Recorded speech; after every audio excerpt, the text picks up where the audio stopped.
Bihar board matric final परीक्षा 2025 के लिए सामाजिक विज्ञान का इंपॉर्टेंट ऑब्जेक्टिव प्रश्न बिल्कुल ऐसे ही ऑब्जेक्टिव पूछे जाएंगे सामाजिक विज्ञान में। तो देखिए पहला नंबर प्रश्न है, लक्ष्मी सागर झील किस राज्य में स्थित है? लक्ष्मी सागर झील किस राज्य में स्थित है? ऑप्शन को यानी ए मध्य प्रदेश, ऑप्शन खो यानी B Uttar Pradesh, option go यानी सी बिहार, ऑप्शन घो यानी डी झारखंड। लक्ष्मी सागर झील किस राज्य में स्थित है? बिहार में, ऑप्शन सी सही है बिहार। निम्न में से कौन लवणीय झील है? ऑप्शन ए बुलर झील, ऑप्शन खो यानी बी डल झील सांभर झील, ऑप्शन डी गोविंद सागर झील। निम्न में से कौन लवणीय झील है? तो सांभर झील, ऑप्शन नंबर सी सही है सांभर झील। गंगा नदी पर गांधी सेतु किस शहर के निकट अवस्थित है? गंगा नदी पर गांधी सेतु किस शहर के निकट अवस्थित है?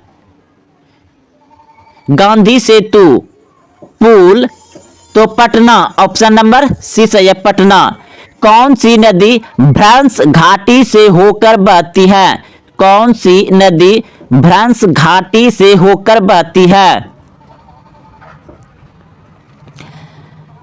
तो ऑप्शन नंबर सी बिल्कुल सही है ताप्ती नदी, ताप्ती नदी, ऑप्शन नंबर सी सही है ताप्ती नदी।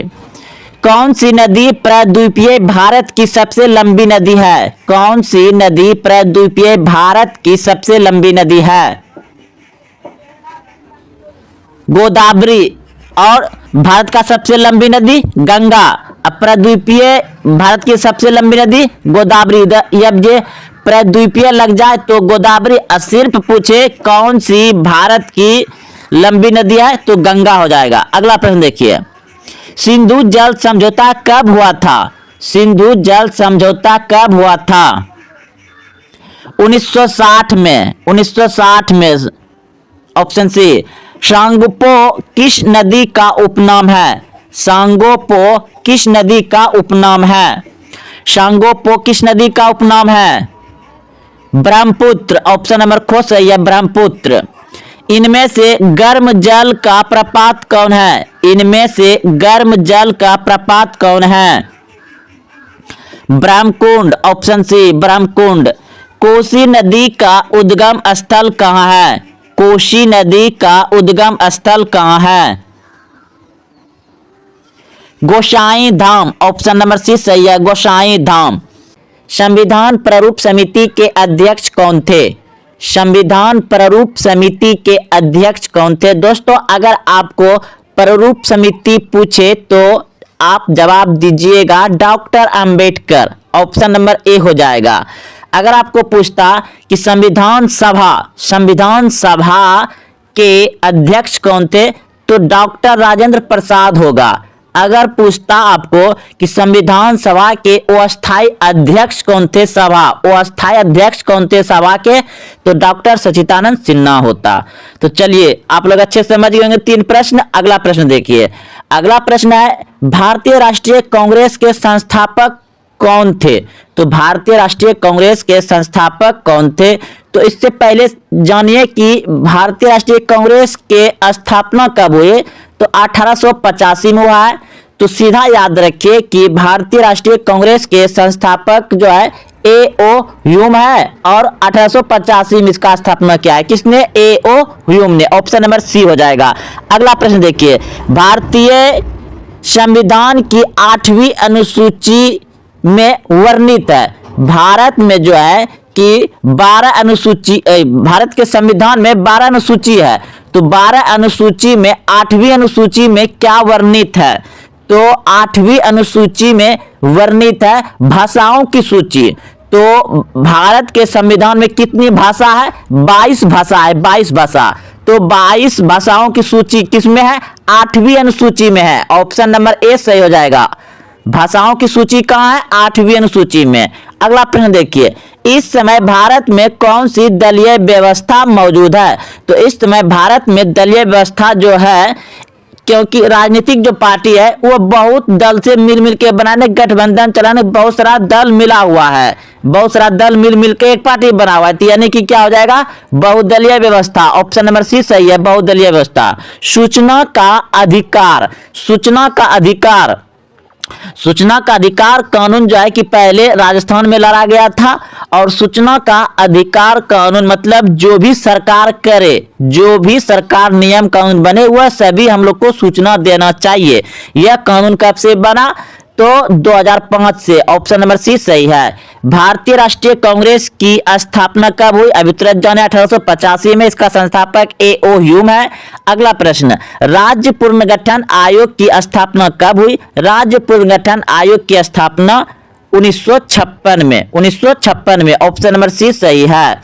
संयुक्त राष्ट्र संघ की स्थापना कब हुई, तो संयुक्त राष्ट्र संघ की स्थापना हुआ 24 अक्टूबर 1945 को, और उसी समय भारत भी इसका सदस्य बन गया था। हुगली औद्योगिक प्रदेश का केंद्र है, हुगली औद्योगिक प्रदेश का केंद्र है कोलकाता मोदिनपुर। ऑप्शन नंबर सी सही है। निम्नलिखित में से कौन उद्योग सार्वजनिक क्षेत्र के अंतर्गत आता है, निम्नलिखित में से कौन उद्योग सार्वजनिक क्षेत्र के अंतर्गत आता है, बोकारो लोहा इस्पात उद्योग। Option number C. इनमें से कौन उपभोक्ता उद्योग है, तो चीनी उद्योग, चीनी उद्योग क्या है, उपभोक्ता। बाकी बात पेट्रोल, लोहा इस्पात, चितरंजन, ये सब फैक्ट्री कारखाना है जहां कोई चीज सामान निकलते हैं और सामान बनते हैं। और चीनी उद्योग क्या है, उपभोक्ता यानी कि खाने वाला। अगला प्रश्न यानी कि खाद्य। अगला प्रश्न देखिए, निम्नलिखित में से कौन छोटे पैमाने का उद्योग है, तो छोटे पैमाने का उद्योग है खिलौना उद्योग। ऑप्शन नंबर सी।